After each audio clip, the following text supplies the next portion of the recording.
Hi guys, मेरा नाम विनय कुमार है और आप देख रहे हो वॉकर स्टेप। दोस्तों आज मैं बात करने वाला हूँ ऑपरेशन इन 1D एरे।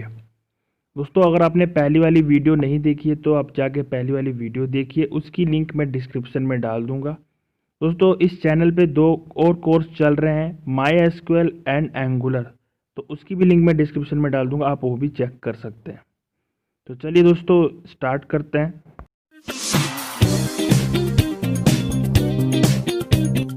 दोस्तों मैं यहाँ पे अपना कंपाइलर स्टार्ट करता हूँ। मैं देव C++ यूज़ करता हूँ। दोस्तों यहाँ पर सिंपली आपको फाइल पे क्लिक करना है, न्यू पे क्लिक करना है एंड देन सोर्स फाइल पे क्लिक करना है।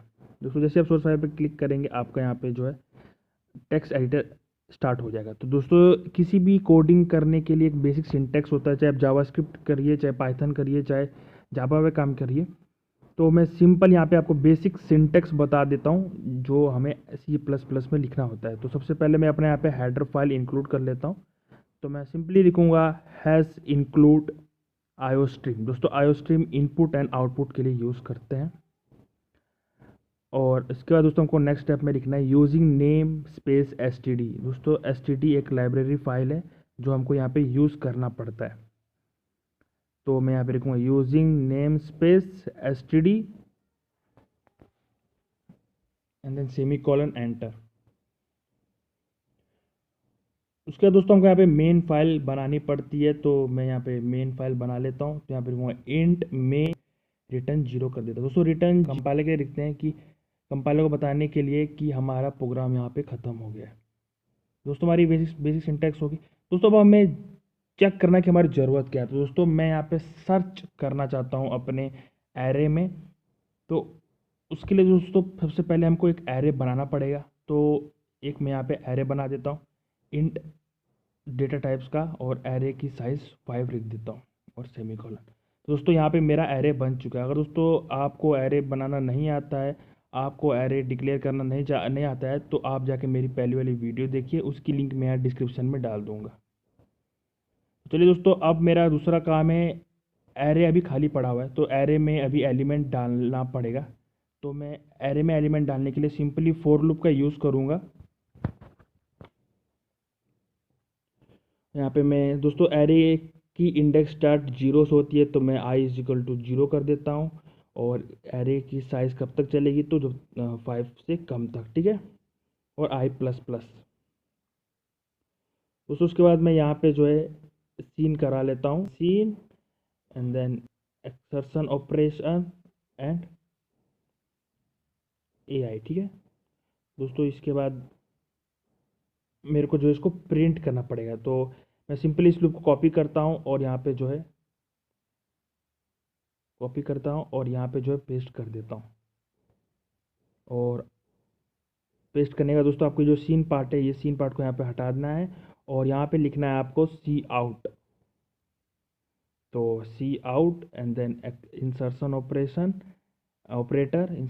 उसके बाद दोस्तों यहाँ पे मैं मैसेज लिख देता ताकि आपको पता चले। तो मैं सिंपली मैसेज लिख देता हूँ एलिमेंट, और इसको जो है मैं फिर से इंसर्शन ऑपरेटर लगाता हूँ। और एक न्यू लाइन में आया तो मैं इसके लिए यहाँ पे जो है लास्ट में ENDL डाल देता हूँ। तो दोस्तों ये मेरा सिंपल एरे बन चुका है, मतलब एरे को मैंने इनपुट कर चुका है और आउटपुट भी कर दिया। मैं आपको यहाँ पे इसको रन करके दिखाता हूँ। तो मैं यहाँ पे से इसको सेव करूँगा एंड देन सेव, ठीक है। और उसके दोस्तों बाद इसको मैं जो है यहाँ पे रन कर देता हूँ। तो सिंपली रन का कमांड होता है F11। तो यहाँ पे मेरा प्रोग्राम कंपाइल हो रहा है। दोस्तों यहाँ पे जो है मेरा कंपाइल हो चुका है। यहाँ से मेरे को दोस्तों ये डेटा मांग रहा है, तो मैं यहाँ पे डेटा डाल देता हूँ 23, 34, 56, 78 एंड देन 90। दोस्तों ये जो मेरी वैल्यू यहाँ पे डल चुकी है। तो दोस्तों मैंने यहाँ पे इनपुट कर दिया है और मेरे एरे को जो यहाँ पे प्रिंट कर दिया है। दोस्तों अब हमारा नेक्स्ट काम है सर्च करना। तो हम सर्च करेंगे, ये हमारा पहला मेथड है। तो आप इसको ध्यान से देखिए, ठीक है। दोस्तों ये तो हमारी बेसिक्स नीड हो गया, हमने यहाँ पे एरे को इनपुट कर दिया एंड आउटपुट कर दिया। दोस्तों अब हमको सर्च करने के लिए एक वैल्यू चाहिए, तो उस वैल्यू को पहले डिक्लेयर करना पड़ेगा। तो मैं यहाँ पे वैल्यू डिक्लेयर कर देता हूँ। और दोस्तों अब मुझे वैल्यू को यूज़र से लेना है। दोस्तों मैं वैल्यू को यूज़र कहाँ कहाँ पे लूँ, ये क्वेश्चन आता है। तो दोस्तों पहले हमें अपने एरे को भरना पड़ेगा, उसके बाद ही तो हम सर्च कर सकते हैं। तो हमको जो है सीन के बाद वैल्यू को यूज़र से लेना पड़ेगा। तो सीन के बाद मैं सिंपली यहाँ पे सी आउट करके प्रिंट कर देता हूँ मैसेज। तो यहाँ पे मैं सिंपली यहाँ पे मैं लिखूँगा cout then double quotation में enter a value to search. ठीक है, तो enter a value to search and उसके बाद दोस्तों मैं यहाँ पे जो है इसको ENDL कर देता हूँ न्यू लाइन में एंड देन उस वैल्यू को मैं स्टोर कर लेता हूँ वैल्यू के अंदर। तो दोस्तों यहाँ पे जो है मैंने यूज़र से वैल्यू ले लिया है और सिंपली मैं अब इसकी मुझे ज़रूरत नहीं है तो मैं इसको यहाँ से हटा देता हूँ। और अब दोस्तों मुझे चेक करना है कि वो जो वैल्यू यूज़र ने दिया वो मेरे एरे में है नहीं। तो उसके लिए सिंपल लॉजिक होता है, इफ़ कंडीशन में आपको चेक करना है ए के आई, मतलब कि अभी एरे के आई पे जो वैल्यू पड़ी हुई है और जो मैंने वैल्यू दी है, जो यूज़र ने वैल्यू दी है, वो उसके इक्वल है या नहीं। तो अभी सिंटेक्स में आई जीरो है, तो जीरो में जो वैल्यू पड़ी हुई है क्या मेरे वैल्यू के इक्वल है? अगर है तो सी आउट डबल कोटेशन में मैसेज प्रिंट कर दो फाउंड। ठीक है, और अगर नहीं है तो मैं पहले इसको न्यू लाइन में कर देता हूँ ENDL एंड देन एंटर। तो दोस्तों अगर वो वैल्यू मेरे एरे में नहीं है तो सिंपली एल्स पार्ट में हमको लिखना है सी आउट नॉट फाउंड। तो मैं सिंपली ऐसे लिख देता हूँ cout and then not found. इसको भी जो है मैं न्यू लाइन में कर देता हूँ। तो मैं सिंपली यहाँ ENDL लिख दूंगा एंड देन सेमीकोलन। तो दोस्तों अभी मैं इस प्रोग्राम को सेव कर देता हूँ और आपको रन करके दिखाता हूँ। तो दोस्तों यहाँ पे मुझे यूज़र से वैल्यू मांग रहा है तो मैं सिंपली डाल देता हूँ। यहाँ पे जो है उसमें वैल्यू डाल दिया। अब मुझसे दोस्तों पूछ रहा है enter a value to search. तो सॉरी दोस्तों वैल्यू की स्पेलिंग गलत है, पर हम यहाँ पे वैल्यू डाल देते। तो मैं यहाँ पर डाल देता हूँ 78। ठीक है, तो यहाँ पे मैं लिखता हूँ 78 एंड देन एंटर। तो दोस्तों आप यहाँ देख सकते हैं पहले मैंने इसमें सर्च किया, मैच किया तो फाउंड नहीं मिला, तो नॉट फाउंड प्रिंट किया, फिर नॉट फाउंड प्रिंट किया, फिर नॉट फाउंड प्रिंट किया और चौथे नंबर पे इसको जो है मिला तो उसने यहाँ पे फाउंड प्रिंट किया। और उसके बाद भी दोस्तों एक स्टेप इसने सर्च किया है। तो दोस्तों इस मेथड में ये प्रॉब्लम है कि हर एक वैल्यू को चेक करता है और जितने बार इस चेक करता है जो जो रिजल्ट आता है उसको प्रिंट करता है। तो मैं ऐसा नहीं चाहता, मैं चाहता हूँ कि एक बार वो सर्च करने के बाद एक ही बार मैसेज प्रिंट करे और मुझे आउटपुट दे दे। तो दोस्तों हम सेकंड मेथड देखेंगे सर्च में किस तरह करते हैं। तो आपको सिंपली दोस्तों क्या करना है कि आपको एक वैल्यू डिक्लेयर करना है, यहाँ पे एक वेरिएबल डिक्लेयर करना है उस एफ नाम का, और आपको यहाँ पे उसकी इनिशियल वैल्यू 0 डाल देनी है। ठीक है, और आपको यह जो सी आउट है यहाँ से हटा देना है और आपको जैसे ही अगर मेरी वैल्यू मिलती है तो एफ को जो है 1 कर दीजिए। मतलब जैसे मेरी वैल्यू मिलती है उसको 1 कर दो और ब्रेक कर दो। दोस्तों ब्रेक करना जरूरी है, नहीं तो ये एल्स पार्ट भी प्रिंट कर देगा। उसका दोस्तों मेरे को यही हटा देना है, अगर नहीं मिलती है तो एफ को 0 ही रहने दो एंड देन जैसे ही दोस्तों आपका लूप खत्म होता है उसके बाद दोस्तों आपको कंडीशन लिखनी है इफ़ कंडीशन। दोस्तों इफ़ कंडीशन में आपको डालना है कि एफ इक्वल्स टू अगर 1 हो गया है तो मैसेज प्रिंट करो फाउंड। तो मैं सिंपली यहाँ पे मैसेज प्रिंट कर देता हूँ सी आउट डबल कोटेशन में found and then new line. ठीक है, ENDL और मैं ENDL and then semicolon and then scroll करके दिखा देता हूँ। और दोस्तों एल्स पार्ट में लिख दो नॉट फाउंड। तो मैं एल्स पार्ट में सिंपली लिख देता हूँ सी आउट नॉट फाउंड।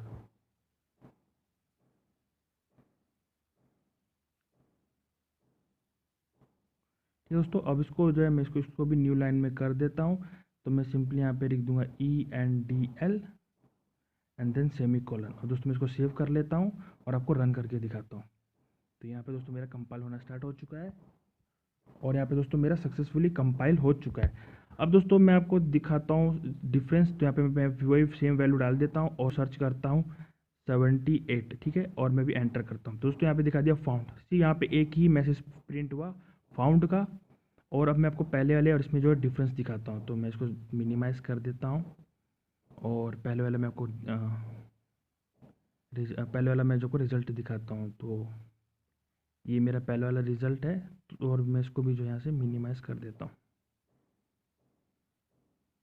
दोस्तों अब दोनों वैल्यू को यहाँ पे आप कंपेयर कीजिए, देखो दोनों में क्या डिफरेंस है। दोस्तों इसमें इसने फाउंड करते ही ब्रेक कर लिया था और एक बार मैसेज प्रिंट हुआ। इसमें जितने बार दोस्तों उसने चेक किया था उतने बार यहाँ पे जो है मैसेज प्रिंट हुआ है। तो दोस्तों ये डिफरेंस है इस मेथड और इस मेथड में। तो आई होप कि आपको दोस्तों ये समझ में आया होगा। हम की PDF में लिंक मैं डिस्क्रिप्शन में डाल दूंगा, आप वहाँ से जो है इसका सिंटेक्स कॉपी कर सकते हैं अपनी प्रैक्टिस के लिए। दोस्तों मैं बात करता हूँ रिवर्स ऑपरेशन इन एरे। तो दोस्तों अब हम रिवर्स करेंगे तो सिंपल यहाँ पे न्यू फाइल पे क्लिक करके न्यू सोर्स फाइल पे हम क्लिक करेंगे और हमारे यहाँ पे जो है न्यू फाइल खुल चुका है। दोस्तों अब हम जो बेसिक सिंटेक्स है वो लिख देते हैं। तो मैं जल्दी से अपना बेसिक सिंटेक्स यहाँ पे लिख देता हूँ। यहाँ पे दोस्तों मैंने बेसिक सा एरे बना लिया है जैसे हमने पहले बनाया था। मैं इसको जो है अभी सिंपली प्रिंट करके आपको दिखाता हूँ और किस तरह आप इसको रिवर्स में करेंगे आपको पता है। तो मैं सिंपली इस फॉर लूप को कॉपी करता हूँ और यहाँ पे जो है पेस्ट कर देता हूँ एंड देन अगेन इस सीन पार्ट को मैं यहाँ से हटा देता हूँ और यहाँ पे डाल देता हूँ सी आउट। तो मैं सिंपली लिख दूंगा सी आउट। तो यहाँ पे मैं जो है ENDL डाल देता हूँ। दोस्तों अब मैं इसको सेव करता हूँ प्रोग्राम 2 एंड देन सेव। अब मैं इसको जो है कंपाइल करता हूँ। तो दोस्तों यहाँ पे मेरा कंपाइल होना स्टार्ट हो चुका है और यहाँ पे दोस्तों जो है मेरा सक्सेसफुली कंपाइल हो गया। तो यहाँ पे मुझसे जो है डेटा मांग रहा है। तो मैं यहाँ पे 1 2 3 4 5 और दोस्तों आप देख सकते हैं यहाँ पे जो मैंने डाला है सेम टू सेम वैसा प्रिंट हो गया है। तो यहाँ पे यहाँ पे तक मैंने इनपुट किया था, इसका दोस्तों सब ये जो प्रिंट हुआ है। अब दोस्तों इसमें क्या है, ये सीधा सीधा प्रिंट हो रहा है, मेरे को चाहिए रिवर्स ऑर्डर में। तो आपको रिवर्स ऑर्डर में सिंपली क्या करने का है, मैं इस तरह मैं चाहता हूँ कि रिवर्स ऑर्डर में प्रिंट 5 4 3 2 1। तो मैं चाहता हूँ इस सीक्वेंस में प्रिंट हो। तो आपको सिंपली क्या करने का, आपको यहाँ फॉर लूप पे चेंजेस करना है। तो यहाँ पे इंडेक्स 0 से स्टार्ट हुआ है, आपको स्टार्ट करना है साइज -1। तो मेरा साइज 5 है तो मैं यहाँ पे लिख दूंगा 5 - 4 लिख सकते हैं या फिर आप 5 - 1 लिख सकते हैं। ठीक है दोस्तों, बात दोनों में एक ही है और मैं इसको यहाँ से हटा देता हूँ। और दोस्तों आपको जो यहाँ से कब तक लूप चलना चाहिए, तो जब तक मेरा लूप ख़त्म नहीं होता। तो मेरा लूप ख़त्म होगा 0 पे, तो मैं लिख दूंगा greater than equal to 0 and यहाँ प्लस को हटा के मैं यहाँ पे माइनस माइनस कर दूंगा। ठीक है, और आपको एक समझ में आए कि रिवर्स में है तो मैं यहाँ पे एक मैसेज प्रिंट कर देता हूँ सी आउट और डबल कोटेशन में रिवर्स लिख देता हूँ। ठीक है, तो यहाँ पे लिख दिया मैंने reverse and then colon and इसको न्यू लाइन में कर देता हूँ। तो सी आउट ENDL, तो यहाँ पे मेरा न्यू लाइन में आ जाएगा। तो चलिए दोस्तों मैं इसको सेव करता हूँ एंड देन इसको मैं रन करता हूँ। तो यहाँ पे मेरा कंपाइल होना स्टार्ट हो चुका है। दोस्तों यहाँ पे मेरा कंपाइल हो चुका है। तो मैं सेम वैल्यू डालता हूँ 1 2 3 4 5 एंड दोस्तों आप यहाँ देख सकते हैं यहाँ पे मेरा रिवर्स मैनर्स में आ चुका है 5 4 3 2 1। दोस्तों ये हमारा हो गया रिवर्स।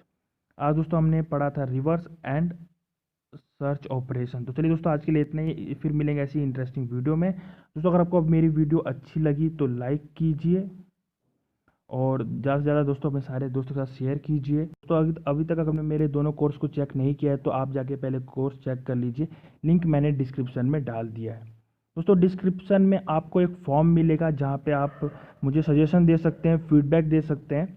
तो आप जाके वो भी चेक कर लीजिए, उसकी भी लिंक मैंने डिस्क्रिप्शन में डाल दी है। आप मुझे इंस्टाग्राम पे भी फॉलो कर सकते हैं दोस्तों, उसकी आईडी आपको यहाँ स्क्रीन पे दिख रही होगी और उसकी भी लिंक जो है मैं डिस्क्रिप्शन में डाल दूँगा। चलिए दोस्तों आज इतना ही, फिर मिलेंगे ऐसे इंटरेस्टिंग वीडियो में।